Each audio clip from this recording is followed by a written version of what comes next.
রাস্তা থেকে কালভার্টের নিচে পড়ে গেল একটি প্রাইভেট গাড়ি। দুর্ঘটনাটি ঘটেছে বৃহস্পতিবার সকালে 16 নম্বর জাতীয় সড়কের ফুলেশ্বরীর মনসাতলায়। স্থানীয় সূত্রে জানা গেছে গাড়িটি একজন চিকিৎসকের, যদিও এদিন চিকিৎসক গাড়িতে ছিলেন না। স্থানীয় বাসিন্দাদের বক্তব্য, এদিন সকালে মেদিনীপুর থেকে কলকাতার উদ্দেশ্যে যাচ্ছিল প্রাইভেট গাড়িটি।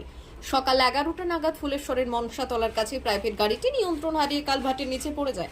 দুর্ঘটনায় প্রাইভেট গাড়িটির অর্ধেক অংশ জলে ডুবে। দুর্ঘটনার পর পুলিশ ও স্থানীয় বাসিন্দারা প্রাইভেট গাড়ির চালককে আহত অবস্থায় উদ্ধার করে উলুবেড়িয়া শরৎচন্দ্র চট্টোপাধ্যায় মেডিকেল কলেজে ভর্তি করে।